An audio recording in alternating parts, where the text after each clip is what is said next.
Je pense que très clairement, le management entre une femme et un homme n'est pas le même.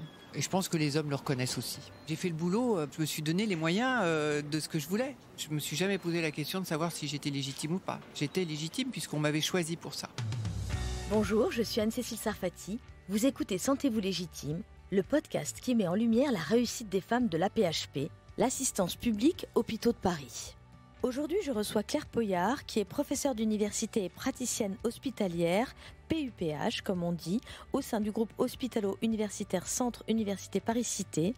Elle est la seule présidente de la commission médicale d'établissement local à la PHP. Elle a 65 ans, 3 enfants et même des petits-enfants. Bonjour Claire Poyard, merci d'être avec nous. Bonjour Anne-Cécile. Alors on va rentrer tout de suite dans le vif du sujet. Est-ce que vous étiez destinée à avoir une telle carrière au sein de la PHP ? Non, pas vraiment. Vraiment pas vraiment. J'ai fait des études de médecine, puisque j'étais issue d'une famille de parents médecins, issue de la méritocratie, puisque c'était la première génération d'enfants issus d'une famille respective tous les deux modeste. Un père qui était anesthésiste réanimateur et qui est devenu chercheur, un très grand chercheur, et une mère psychiatre.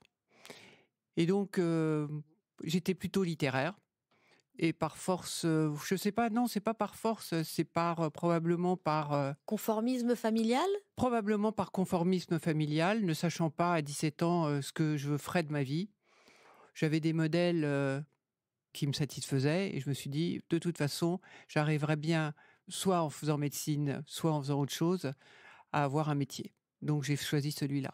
On se posait pas trop de questions, puisque vous avez dit mon âge, on était à une époque où l'insouciance était de mise.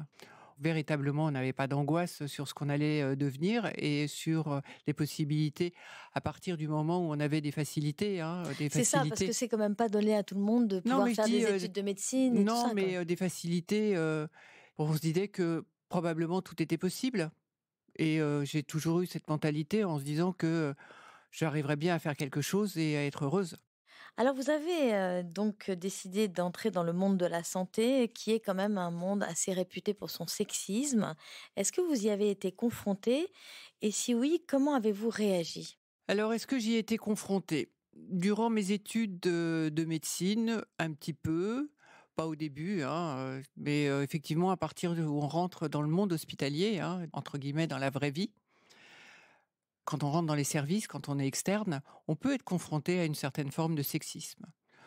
Au cours de mon internat, j'ai été, entre guillemets, visitée, ce qui serait extrêmement choquant maintenant, dans une salle de garde, avec un ressenti qui était pas du tout comme c'est à l'heure actuelle où on aurait pu porter plainte, etc. Mais me disant, écoutez, je n'irai plus dans une salle de garde. À une époque, dans les salles de garde, les mecs se croyaient tout permis. Mais aujourd'hui, la peur a changé de camp. Avez-vous le sentiment que la peur a changé de camp aujourd'hui ? Je dirais pas que c'est une peur. Je veux dire, effectivement, compte tenu des évolutions sociétales qui existent, les personnes se sentent beaucoup plus concernées et font beaucoup plus attention. Et effectivement, sur certaines générations, plus de la mienne, des comportements qui étaient absolument sans risque, le sont. Et donc, effectivement, de facto, concourt à la prudence, à une attention particulière. Je pense que on serait dans d'autres circonstances, ça pourrait encore exister.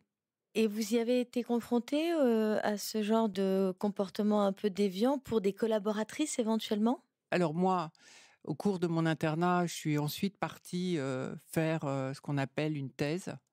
J'ai subi des sexismes et un sexisme prononcé, des violences verbales conséquentes d'un chef de service. Il vous disait quoi ? C'était quoi ces violences verbales ? Enfin voilà, il me disait, mais vous avez de la merde dans la tête. Ah, il vous disait des choses comme ça ? Oui, ça peut arriver, ouais. Il pouvait le faire aussi avec des garçons. Voilà, c'était un abus de pouvoir. Ça existe encore, les violences verbales, ça peut exister. Mais de ce type-là, à cette époque-là, c'était il y a 30 ans, voilà, il s'est rien passé. Et comment avez-vous réagi à ce type de violence ? Je me suis blindée, ayant quitté le laboratoire après, je m'étais juré de me venger. Mais de me venger non pas physiquement, non pas verbalement, mais de me venger sur le plan scientifique. C'est-à-dire qu'à partir du moment où je ferais une découverte qui était dans son domaine, plutôt mourir que de collaborer avec cette personne et de faire aboutir les travaux en un temps record pour que j'ai la reconnaissance de tout le monde, même des highlights d'un grand journal dans lequel on avait publié, et qu'ils se rendent compte que voilà, j'étais quand même capable de faire quelque chose. C'est ce qui est arrivé? C'est ce qui est arrivé. Ensuite, quand j'étais invitée et qu'il était présent, puisque il se glorifiait que j'avais été son élève et que c'était grâce à lui que j'en étais arrivée là. Alors, effectivement, ça m'a probablement blindée, ça m'a probablement forgé d'une certaine façon le caractère, mais je pense que c'est pas des comportements qu'on peut avoir. On peut forger des caractères sans avoir ce type de comportement et cette violence-là. Bien sûr. Claire Poyard, est-ce que vous vous êtes tout de suite sentie légitime dans vos fonctions de médecin avec beaucoup de responsabilités, de chercheuse et tout ça? Je me suis toujours sentie légitime lorsque je n'étais pas dans une position de management ou de responsabilité. Pourquoi? Je me sentais légitime par rapport au travail scientifique que je faisais. Je me sentais légitime par rapport aux articles que j'écrivais. Je me sentais légitime par rapport aux avis que je pouvais donner, mais sans conséquence managériale ou sans conséquence de pouvoir. C'est le pouvoir qui a fait que peut-être vous avez douté à un moment donné de votre légitimité? À partir du moment où j'ai eu ce qu'on appelle le grade et la fonction de professeur et chef de service, là non plus, on m'avait choisi. J'avais suivi le parcours pour l'être. Je me suis jamais posé la question de savoir si j'étais légitime ou pas. J'étais légitime puisqu'on m'avait choisi pour ça. Alors justement, sur qui vous êtes-vous appuyé? Quel type de soutien avez-vous reçu? De femmes, d'hommes? Alors à l'époque, j'ai eu surtout des soutiens d'hommes, puisque dans la majorité des cas, et encore à l'heure actuelle, l'environnement managérial et universitaire et de chef de service est encore extrêmement masculin. Donc effectivement, j'étais dans un milieu où j'étais la seule femme. Après, il y avait des hommes qui étaient mes collègues, qui étaient avant moi. Ils sont passés avant moi dans leur promotion pour être nommés PUPH. J'ai été nommée 5 ans après et les statistiques montrent que dans certaines disciplines, c'est souvent le cas. Et alors ça, vous l'expliquez comment, Claire Poyard? A priori, il n'y avait pas forcément de raison. Mais c'était pas une discrimination? C'est très clairement multifactoriel. Dans les conditions où moi je n'étais pas, puisque j'avais un très fort soutien familial pour permettre l'éducation de mes enfants, très très entourée, à une époque où je comprends que des mères avec des enfants sans possibilité familiale à côté, c'est difficile. Pour avoir le parcours que vous avez eu, sur qui vous êtes-vous appuyé dans votre écosystème professionnel? Alors, je me suis appuyée dans mon écosystème professionnel sur des gens qui, effectivement, m'ont soutenue et qui ont cru en moi. Mon patron et mon mentor à l'hôpital Necker, qui était le chef de service, qui était Patrick Berge, qui avait reconnu en moi des potentialités à la fois scientifiques et hospitalières et en matière médicale. Donc ça, il m'a fait confiance, il m'a fait une grande confiance, puisqu'il m'a donné les moyens de travailler sans frein et sans harnais, en me disant, écoute, j'ai besoin de ça, ça et ça, et tu fais ce que tu veux, mais il faut que tu fasses une recherche conséquente et que tu t'adaptes et tu t'intègres à l'hôpital. Je pense que j'ai potentiellement une qualité ou une facilité, c'est le contact, une propension empathique et bienveillante à aller discuter avec les personnes. J'ai un relationnel qui est relativement facile. Et pour le management, c'est quand même très précieux aussi. Alors pour le management, oui, c'est précieux parce que d'une part, c'est pas que j'ai horreur des conflits. Je sais que les conflits existent, ça existe partout. Ce dont j'ai horreur, c'est des non-dits. Ce dont j'ai horreur, c'est de laisser s'enquister des problèmes qui sont tellement enquistés qu'ils deviennent à un moment non solvables. Et puis d'avoir du respect pour les gens, quelles que soient leurs conditions sociales, entre guillemets, du plus bas de l'échelle jusqu'au plus haut de l'échelle. Ne pas aimer voir s'enquister les conflits, ça demande du courage managérial. Vous aviez du courage managérial? Oui, je pense, sans prétention, je pense, oui. J'ai horreur de mettre la poussière sous le tapis, comme on dit. Quand il y a quelque chose qui ne va pas, je pense qu'à la différence de beaucoup, et en particulier de certains hommes, c'est plus facile pour moi de dire clairement les choses. Faire carrière à l'hôpital et à l'université, c'est vraiment trop dur. Alors Claire Poyard, vous avez entendu le jingle. Manifestement, vous n'avez pas été dissuadée de cette double carrière à l'hôpital et à l'université. Les médecins comme vous doivent donc concilier 3 missions, le soin, la recherche ou l'enseignement et le management d'un service. Comment vous avez fait concrètement ? D'une part, j'ai choisi une profession, puisque initialement médecin, destinée à faire de l'infectiologie et donc à voir des patients. Probablement pour concilier bien les choses entre des enfants, une vie familiale et en particulier un enfant qui avait des problèmes de santé. Il fallait que j'arrange mon temps et mon emploi du temps pour concilier tout ça. Donc j'ai choisi non pas de me mettre dans une situation où je devais faire attendre des patients parce que j'allais courir partout, mais de faire de la biologie. Donc je préférais faire attendre des bactéries qui poussent plutôt que des patients dans une salle d'attente. Donc c'est un choix un peu stratégique quand même. C'est un choix stratégique, tout à fait, et où je me sentais capable de le mener. Après, j'avais toute une infrastructure, comme je vous le disais, pour permettre de faire ça. Alors on va en parler de votre manière à vous d'avoir réussi à tout faire, c'est-à-dire à la fois une famille, des enfants et une double carrière de médecin et d'universitaire. Vous m'avez dit également que l'une des clés, vous venez de parler d'une des clés qui était de choisir les bactéries plutôt que les patients dans votre exercice, mais vous me disiez aussi que vous n'avez pas cumulé en fait toutes les fonctions. C'est intéressant ça peut-être que pour les femmes qui nous écoutent. J'ai commencé par être chef de service quand j'ai eu un poste de responsabilité puisque j'ai été nommée professeur et chef de service à 45 ans dans un service où je n'avais jamais été auparavant. Donc je suis partie de l'endroit où j'avais été formée pour devenir chef de service à l'hôpital Cochin, avec des gens que je ne connaissais pas. À partir de ce moment-là, je me suis extrêmement investie là-dedans, ne faisant rien d'autre, en me disant, j'ai une équipe de recherche à monter, j'ai un service à gouverner, et je ne fais que ça. Donc le reste, je ne le faisais pas. Et puis au bout de 5-6 ans, on m'a demandé successivement d'être directrice médicale de l'Institut Cochin, ce que j'ai accepté parce qu'un certain nombre de choses avaient été mises en place, sans abandonner mes fonctions de chef de service et ma direction d'unité.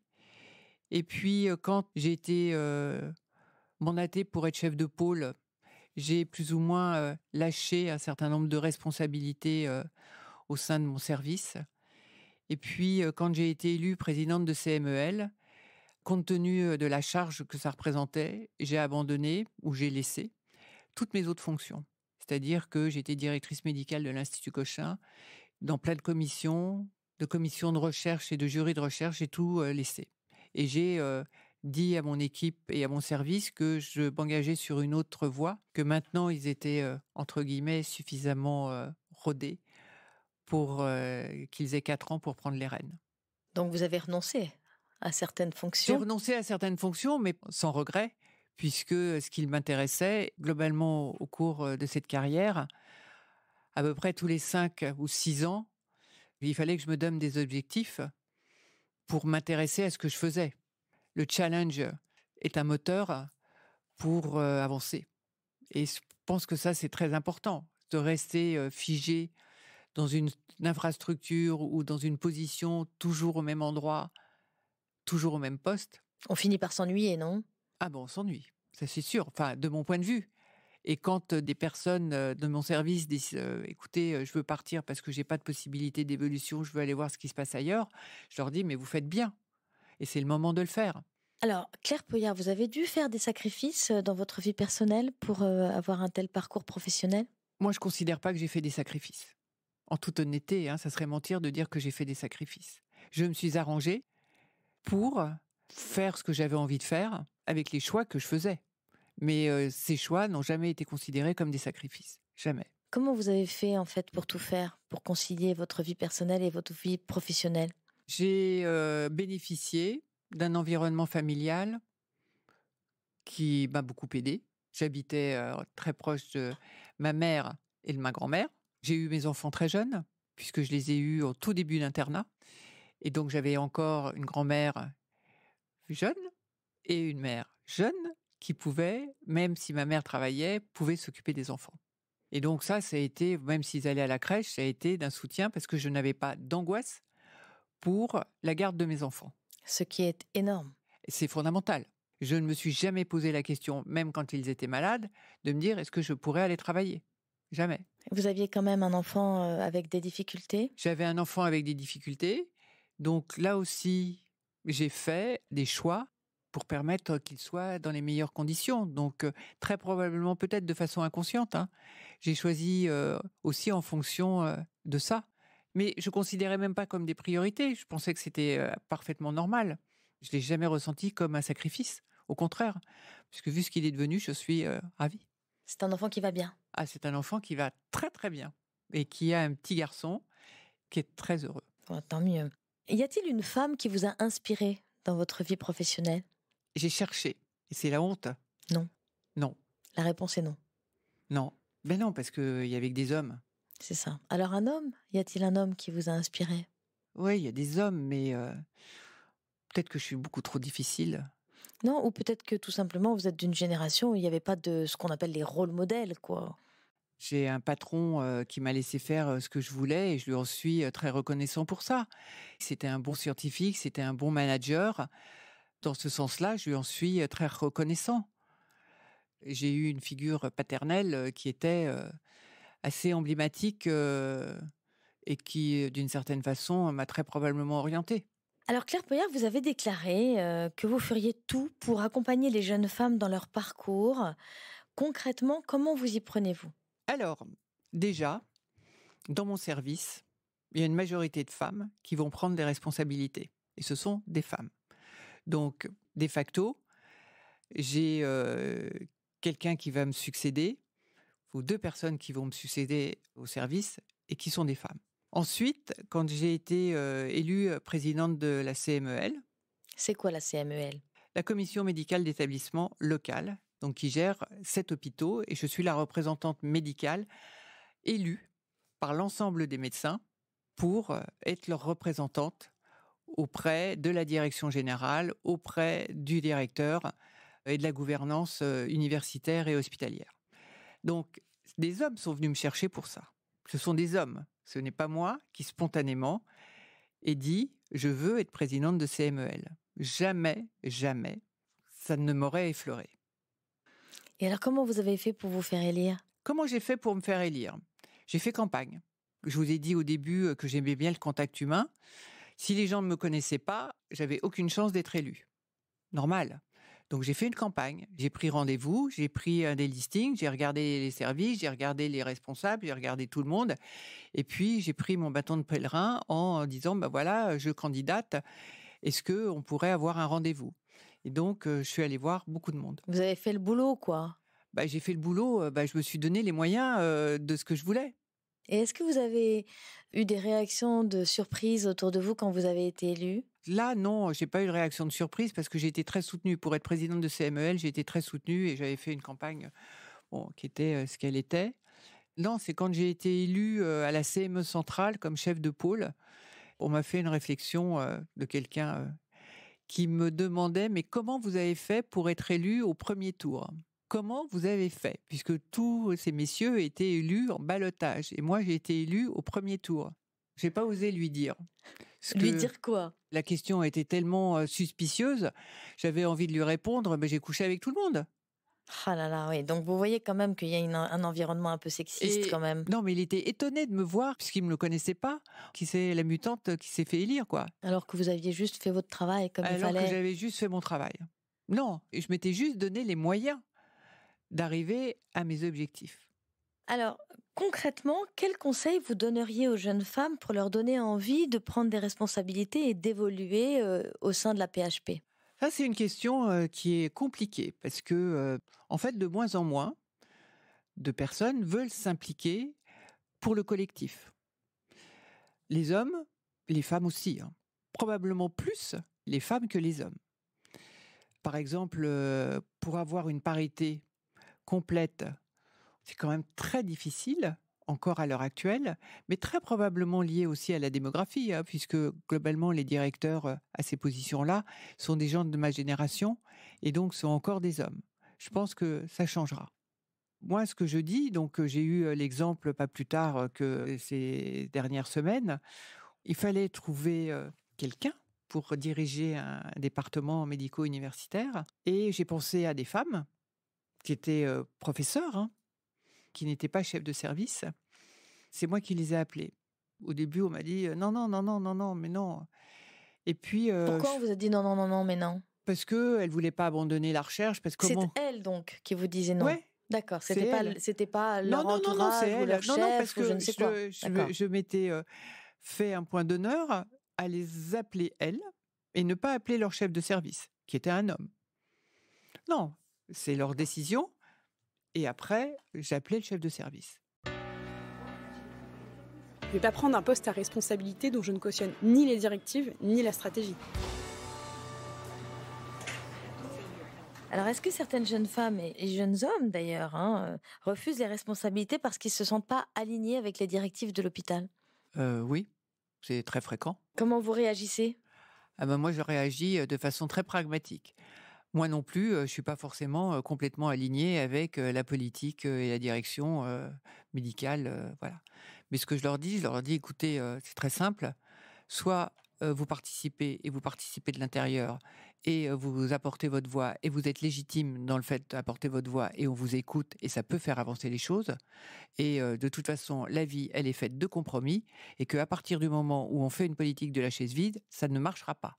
Donc je pense qu'il faut mieux être à l'intérieur qu'à l'extérieur. Et je pense que vous avez toute votre place pour le faire. Vous arrivez à en convaincre quand J'arrive à en convaincre, oui. Vous avez un peu de recul J'ai un peu de recul parce donc... que la CMEL que j'ai animée et que j'espère continuer était paritaire, complètement paritaire, hein, dans les fonctions managériales des commissions.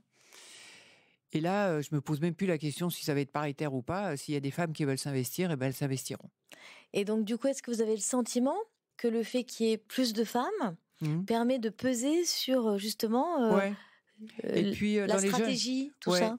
Je pense qu'effectivement, il y a un certain nombre de choses qui vont changer, hein, dont beaucoup ont pris conscience, hein, qu'ils soient des hommes ou qu'elles soient des femmes, hein, puisque la crise du Covid est passée par là. La crise sanitaire que l'on observe avec la fuite du personnel paramédical, hein, des infirmières, des aides-soignantes, etc., qui sont majoritairement des femmes, hein, qui, compte tenu des conditions de travail, compte tenu de femmes en situation parentale isolée, compte tenu des salaires, compte tenu de la distance par rapport à leur lieu de travail, avec des hôpitaux au centre qui habitent à 45, qui tapent 2 heures de transport, fait en sorte que les choses changent.